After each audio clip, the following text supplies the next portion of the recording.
는 부여와 형통을 누립니다. 아멘. 믿음대로 될지어다.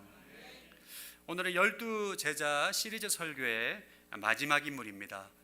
신구약을 통틀어 가장 불쌍한 인물이자 저주의 아이콘이라고 불려지고 있는 가룟 유다에 대해서 여러분과 함께 말씀을 나누고자 합니다.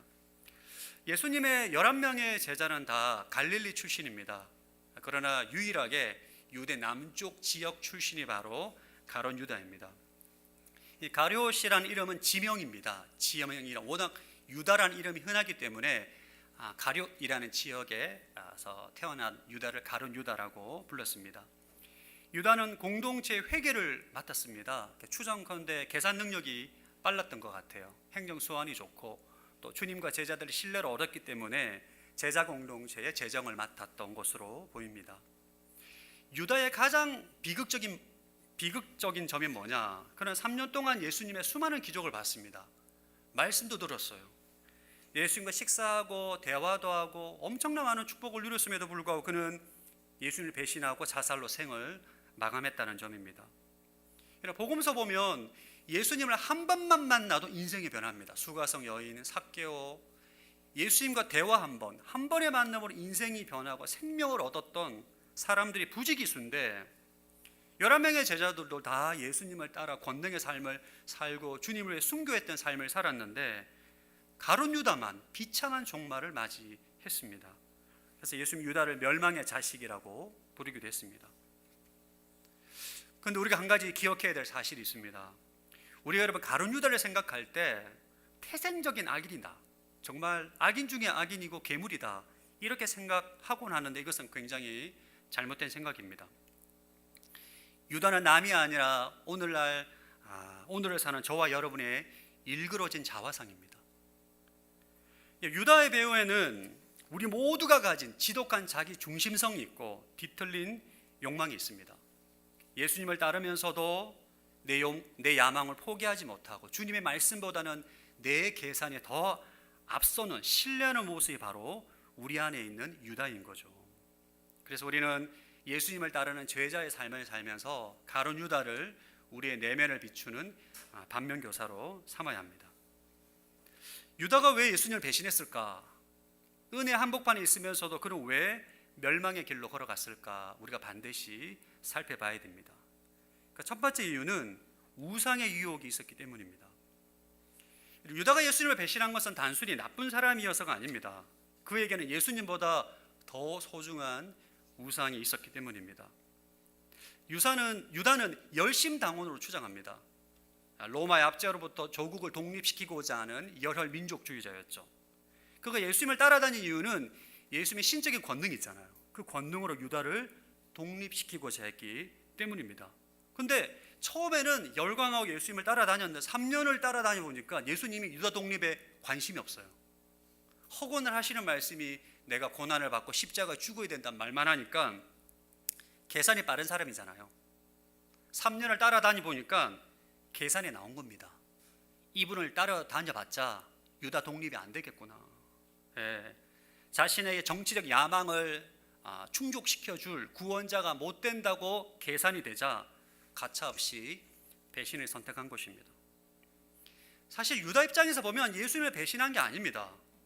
자신의 진짜 목적을 이루기 위해서 쓸모가 없어진 수단을 제거한 거죠.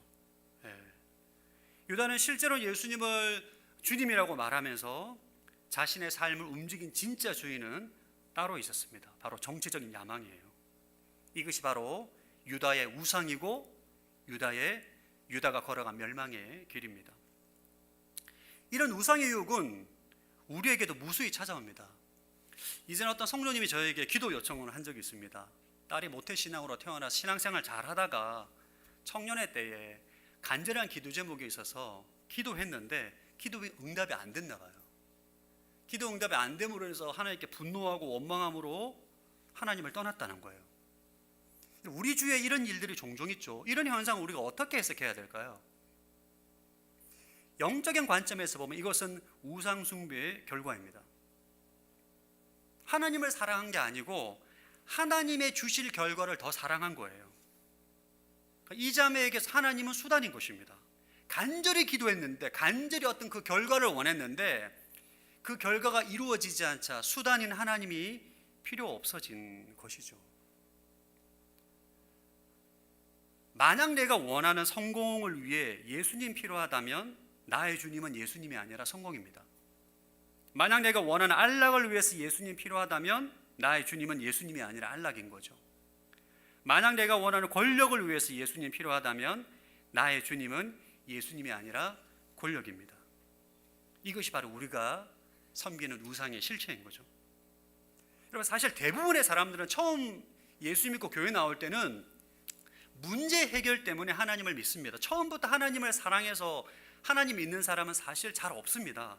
대부분 내 인생의 경제적인 문제, 질병의 문제, 자녀 문제 때문에 다 하나님 믿고 예수님 믿고 교회에 출석합니다. 그러나 시간이 흐르면서 우리의 신앙이 성장하게 되죠. 주님을 인격적으로 만나고 신앙이 성장이 되어야 되는데, 계속해서 시간이 흐름에도 불구하고 예수님의 능력만 구하는 거래적 신앙에 머물 때 우린 유다처럼 주님을 등질 위험에 처하게 되는 것입니다. 사랑하는 성도 여러분, 지금 여러분이 혹시 하나님께 실망하고 분노하고 있다면 그 지점을 가만히 들여다봐야 됩니다. 그곳에 나의 진짜 주인이 숨어있기 때문입니다. 하나님의 자체를 사랑하는 것이 아니라 하나님이 주시는 결과, 하나님의 손을 더 사랑할 때, 우리가 그 선물과 결과를 받지 못할 때 주님께 분노하고 실망하게 되는 것입니다. 여러분의 마음의 중심이 예수님을 수단으로 전락시키는 모든 우상을 십자가에 못 박으시기를 축복합니다. 이번 고난주간에 그거를 우리가 기도해야 돼요. 여러분, 요즘 오늘날 눈에 보이는 바알과 아세라 신상을 섬기는 우상은 없습니다. 심지어 교회를 다니는 사람들 우상 숭배에서 다 벗어났다는 말은 사실이 아닙니다. 우리 안에 하나님보다 더 사랑하는 그 모든 것은 다 우상이에요. 하나님보다 더 사랑하고 하나님보다 더 소중하게 여기는 것이 있다면 그것이 우리를 올매는 우상이 되는 것입니다. 이번 고난주간 하나님을 수단으로 전락시키는 모든 우상을 여러분 발견하십시오. 과감하게 십자가에 못 박으셔서 여러분이 멸망의 길이 아닌 생명의 길로 걸어가시는 복된 성도들 되시기를 축복합니다. 유다가 멸망의 길로 걸어간 두 번째 이유는 사탄의 치밀한 유혹이 있었기 때문입니다. 오늘 본문 요한복음 13장을 보면 사탄이 얼마나 치밀하게 유다를 공략하는지 과정을 보여줍니다. 그래서 우리는 사단의 전략을 알고 회파할 수 있는 진리를 단단히 붙잡아야 합니다. 첫 번째는 생각의 단계에서 모든 사단의 생각을 말씀으로 차단시킬 수 있어야 됩니다. 여러분, 사탄이 인간을 공격할 때 항상 생각을 주입합니다. 요한복음 13장 2절 시작. 저녁 식사를 하는 동안 마귀는 이미 시몬의 아들 가룟 유다의 마음속에 예수를 배반할 생각을 넣었습니다. 유다 안에 지금 3년 동안 따라다니고 난 다음에 예수님에 대한 서운한 마음과 실망하는 마음이 있어요. 그 마음 안에 사탄이 생각을 주입합니다. 너가 생각하는 메시아는 이런 모습이 아니잖아. 이제 그만 포기하고 살 길 찾아야지. 이때 유다에게는 사탄이 주는 생각을 거절할 수 있는 자유의지가 있었어요. 그러나 유다는 그 수많은 생각 가운데 사탄이 주는 생각을 선택하고 묵상합니다. 마음에 품는 거예요. 인간의 마음에는 하루에 6만 개의 생각이 올라온다고 합니다. 6만 개의 생각. 수많은 생각 가운데 우리의 잡생각, 다양한 생각들인데 그 안에 사탄의 생각도 있는 거죠. 우리 안에 올라오는 사탄의 생각을 막을 수는 없어요. 스쳐 지나가는 생각을 막는 것은 불가능합니다. 그러나 그 6만 개의 생각 가운데 우리가 하나의 생각을 선택하고 묵상하는 것은 우리의 자유의지로 결정할 수 있는 것입니다. 누가 대신해 주는 게 아니에요. 우리는 수많은 생각 가운데 사탄이 파괴적이고 부정적인 생각을 줄 때 그 생각을 거절하고 그 모든 생각을 예수 그리스도께 복종시켜야 합니다. 고린도후서 10장 5절 시작. 하나님을 아는 지식을 대적해서 스스로 높아진 모든 주장을 무너뜨리고 모든 생각을 사로잡아 그리스도께 복종시킵니다. 모든 생각을 사로잡아 그리스도께 복종시킨다는 것은 수많은 생각들, 그러니까 모든 부정적이고 파괴적인 생각을 다 거절하고 진리의 말씀을 선택한다는 것입니다. 예를 들면 여러분이 감당할 수 없는 시험에 몰려왔을 때 여러분 수많은 생각이 들 거예요. 내 이러다 망하는 거 아니냐, 나 이러다 죽는 거 아닌가, 멸망하는 거 아니냐. 이런 수많은 생각 가운데 우리는 무슨 생각을 선택해야 되느냐? 성경에 나와 있는 하나님은 감당할 수 있는 시험만 주신다. 아멘. 그걸 선택하는 거예요. 그리고 피할 길을 주신다. 아멘. 하나님에 대한 원망과 서운함이 몰려올 때 우리는 모든 부정적인 생각을 다 거절하고 하나님은 사랑이시라, 이 생각을 선택하는 것입니다. 이것이 바로 모든 생각을 사로잡아 그리스도께 복종시키는 것입니다. 이렇게 진리에 복종시킬 때 죄는 힘을 잃게 됩니다. 아멘. 두 번째 우리 승리의 비결은 작은 죄의 틈을 회개로 메워야 됩니다. 여러분, 사탄은 아무런 근거 없이 우리에게 침투하지 못합니다. 반드시 틈이 있어야 되는데 유다에게는 사탄이 비집고 들어올 죄의 틈이 있었습니다. 요한복음 12장 6절 시작. 그가 이렇게 말한 것은 가난한 사람들을 생각해서가 아니었습니다. 그는 돈 주머니를 맡고 있으면서 거기에 있는 돈을 훔쳐가곤 했기 때문입니다. 유다는 공동체의 재정을 맡으면서 조금씩 돈을 빼돌리는 습관적인 죄가 있었습니다. 이 습관적인 죄가 영적인 방어막을 허물게 된 거죠. 여러분들이 흔히 생각하는 사소한 죄, 사실 성경적인 관점에서 볼 때는 사소한 죄라는 단어는 사실 이게 적절하지 않은 거죠. 그러나 우리가 볼 때 사소한 죄라고 생각하는 그 죄가 사탄의 교두보가 되는 것입니다. 성경은 우리에게 마귀에게 틈을 주지 마라 라고 말씀하시죠. 에베소 4장 27절 읽어보겠습니다. 시작. 마귀에게 틈을 주지 마라. 이런 모든 반복되는 죄, 주님에 대한 서운함, 원망, 이런 모든 것들이 틈타기 좋은 기회가 되는 것입니다. 사랑하는 성도 여러분, 사소한 죄를 가볍게 여기지 않기를 축복합니다. 우리 벽에 구멍이 있으면 우리가 보통 시멘트로 메꾸잖아요. 그런 것처럼 우리 안에 그런 죄의 틈이 있을 때 우린 빛 가운데 나아가 죄를 고백하고 회개함으로 그 모든 작은 틈을 메워야 되는 것입니다. 정직과 순결이 사탄이 가장 두려워하는 강력한 방어막인 것입니다. 세 번째 승리의 비결은 주님의 경고에 즉각 순종하는 것입니다. 오늘 본문에 보면 사탄이 유다를 완전히 장악한 시점이 언제인지를 성경이 알려줍니다. 유다가 예수님의 마지막 기회를 거절했을 때 사탄이 유다를 장악하는 장면이 나옵니다. 요한복음 13장 26절 27절 읽어보겠습니다. 시작.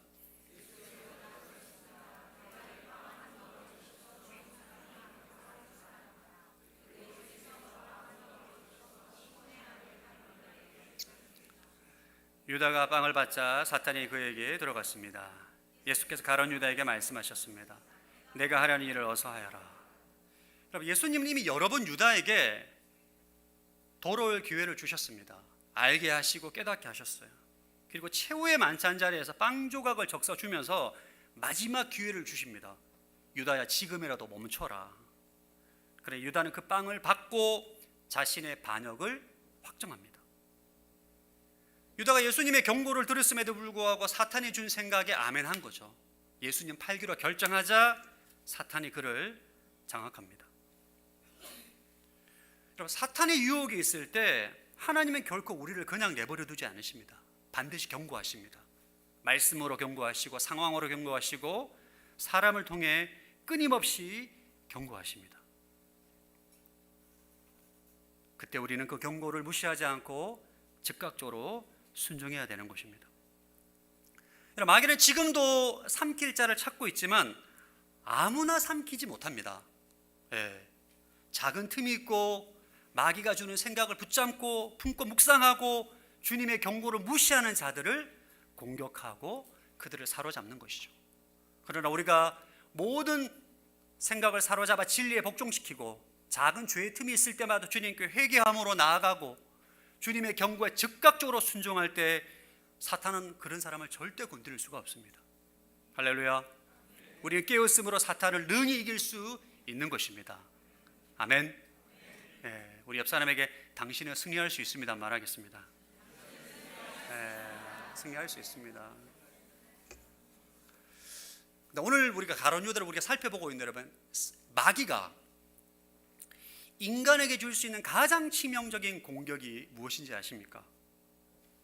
그것은 바로 절망의 늪에 빠뜨리는 거예요. 유다가 예수님을 배신하고 난 다음에 후회합니다. 내가 큰 죄를 졌구나. 후회하고 좌절하고 결국은 그는 스스로 생을 마감합니다. 유다의 진짜 비극은 여러분, 죄의 크기가 아니에요. 그 죄보다 훨씬 큰 하나님의 위대한 사랑을 믿지 못하는 복음을 대하는 태도입니다. 우리는 어떤 죄보다도 더 위대한 하나님의 사랑을 알고 믿어야 됩니다. 유다를 통해서 우리가 배워야 될 가장 핵심은 여러분, 복음을 대하는 태도예요. 유다와 대조되는 인물이 나옵니다. 우리가 너무나 잘 알고 있는 베드로입니다. 똑같은 제자였고 똑같은 예수님을 배반했습니다. 유다는 예수님을 배신하고 난 다음에 죄책감에 몰려오자 후회하고 자살을 선택하지만, 베드로는 3번이나 주님을 부인했음에도 불구하고 주님과 시선을 마주쳤을 때 눈물로 회개합니다. 왜? 자신의 죄보다 예수님의 용서가 더 크다는 사실을 믿었기 때문입니다. 그리고 구약의 유다와 같은 존재가 또 있습니다. 누굴까요? 사울 왕입니다. 그는 불순종으로 하나님께 버림받았습니다. 버림받을 때에도 하나님께 엎드려 살려달라고 기도한 게 아니라 사무엘에게 말합니다. 내 체면 좀 세워달라. 백성들을 보기에 안 좋지 않느냐. 그리고 그는 하나님께 버림받고 난 이후 동안 10년 동안 왕위에 계속 머물게 됩니다. 이것은 하나님께서 회개할 수 있는 기회를 준 거예요. 계속. 그럼에도 불구하고 그는 끝까지 회개하지 않고 블레셋과의 전쟁 가운데 자살을 선택합니다. 그러나 우리가 잘 아는 다윗은 간음죄와 살인죄를 짓게 되죠. 사실 여러분, 사울이 남의 아내를 빼앗았다는 기록은 없어요. 사실 어떤 면에서 보면 다윗이 훨씬 더 치졸한 죄를 지었습니다. 그러나 다윗은 하나님의 긍휼을 구하고 은혜를 구함으로 용서를 받고 회복하게 됩니다.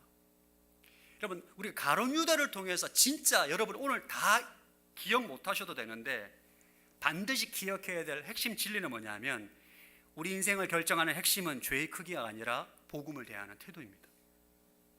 복음을 대하는 태도. 우리는 완벽한 삶을 살지 못해요. 언제든지 우상의 유혹과 사탄의 유혹에 넘어질 수가 있습니다. 그러나 우리가 죄의 유혹에 넘어졌을 때 우리는 일어날 수 있는 법을 알아야 돼요. 어떻게? 예수 그리스도의 복음입니다.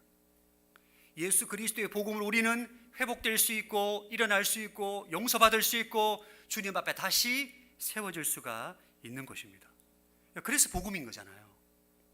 성경은 우리에게 약속합니다. 너희가 진심으로 회개하면 우리 죄를 용서하신다. 요한 1장 9절 읽어보겠습니다. 시작. 만일 우리가 우리 죄를 자백하면 하나님의 신실하고 의로우신 분이므로 우리 죄를 용서하시고 모든 불의에서 우리를 깨끗하게 해주실 것입니다. 우리의 죄가 아무리 주홍빛같이 붉을지라도 하나님 우리의 죄를 양털처럼 깨끗하게 용서해 주신다. 이사야 1장 18절입니다. 시작. 자 와서 우리와 함께 판가름을 해보자. 여호와께서 말씀하신다. 비록 너희 죄가 주홍빛 같더라도 눈처럼 희게 될 것이다. 비록 그 죄가 지렁이처럼 붉어도 양털처럼 될 것이다. 하나님의 용서는 단순히 눈을 감아주시는 것이 아니라 기억조차 하지 않는 완전한 회복입니다. 시편 103편 12절 시작. 동쪽에 서쪽에서 먼 것처럼 하나님께서 우리의 죄악을 우리에게서 멀리 옮기셨다. 아멘. 제가 이전에 전도 폭발 훈련을 하는데 정말 충격적인 이야기를 들은 적이 있습니다. 전도 폭발 리드하셨던 목사님께서 그런 말씀을 하시면서 이게 얘기해 주시는데, 여러분 혹시 지존파 아십니까? 지존파? 지존파 전무후무한 사건이잖아요. 연쇄살인 사건이고, 정말 그러니까 우리가 죄로 얘기하자면 정말 이건 돌이킬 수 없는 치명적인 죄, 연쇄살인 사건을 한 이 지존파 사람들이 사형 선고를 받고 복역을 할 때 전도 폭발팀에서 기도하는 가운데 그들에게 복음을 전하라는 감동을 주셨대요. 그래서 이 교도소에 가서 만나고자 접촉을 했는데 다 거부하더랍니다. 전도 폭발팀이 포기하지 않고 끝까지 기도하고 만나서 복음을 전했는데 그분이 하시는 말씀이 다 예수님이 영접했다는 거예요. 찬양을 부르면서 사형장에 갔다는 얘기를 들었습니다. 여러분, 사실 우리가 생각할 때 지존파와 같은 그런 모든 죄는 용서할 수 없는 죄라고 생각하죠. 이게 어떻게 인간이 그런 말도 안 되는 참담한 죄를 지을 수가 있느냐? 용서받을 수 없다라고 말하지만 그 어떠한 참혹한 인간의 죄도 예수 그리스도의 사랑과 용서 앞에는 안 됩니다. 우리 예수님의 사랑과 하나님의 용서는 60억 인구의 모든 인간의 죄를 다 합쳐도 넘어설 수가 없는 위대한 하나님의 사랑이에요. 이걸 믿어야 돼요. 이게 복음의 능력입니다. 가룟 유다는 이걸 안 믿은 거예요. 유다가 이 복음의 능력을 믿었다면, 예수님의 사랑을 믿었다면, 그는 제자들에게 가서 내가 예수님을 배신했다, 내가 죄를 지었다, 하나님께 눈물로 기도하고 회개했을 때 그는 반드시 회복되었을 것입니다. 위대한 사도의 삶을 살았을 거예요. 근데 절망의 늪에서 자신의 죄가 하나님의 복음보다 더 크다고 믿은 거죠. 이것만큼 비극이 없습니다. 기독교 고전 가운데 내면 세계의 질서와 영적 성장이라는 책이 있습니다. 여러분 혹시 그 책 다 보셨나요? 예, 이 책 이렇게 생긴 책입니다. 할렐루야.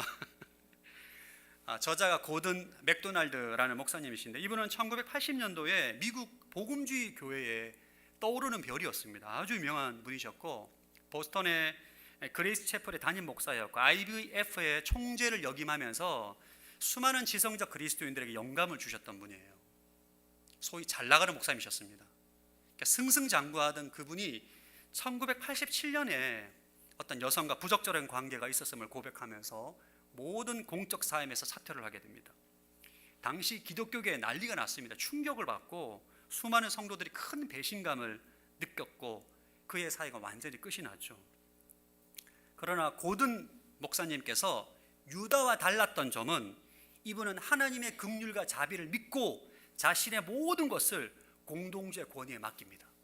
죄를 고백하고 변명하거나 도망치지 않고 징계를 받아들이고 자신을 멘토해 줄 멘토를 찾아가 3년 동안 상담을 받고 기도를 하면서 본인이 담임 목회했던 그리스의 채플 성도로 나가서 예배를 드립니다. 3년 동안.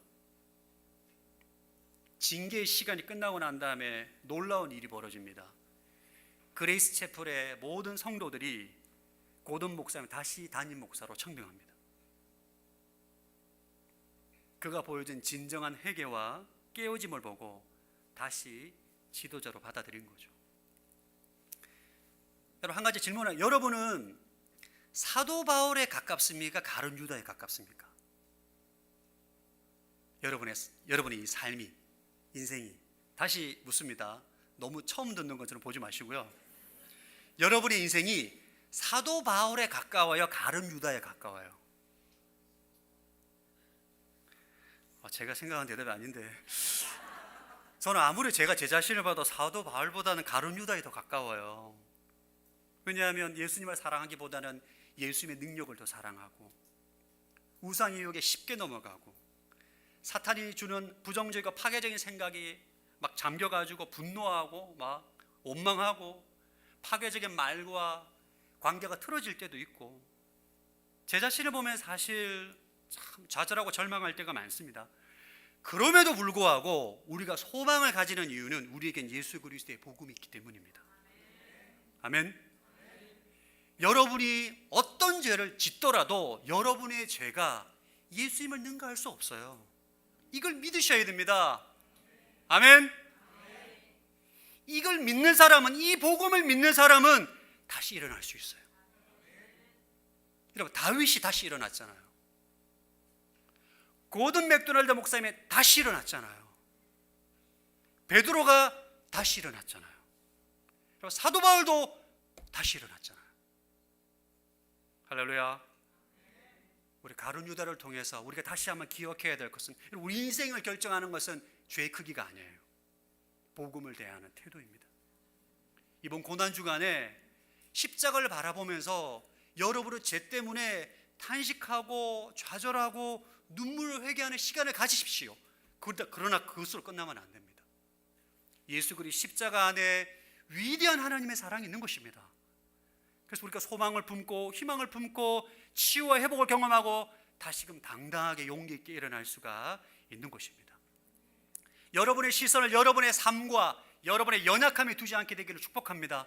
그러면 좌절해요.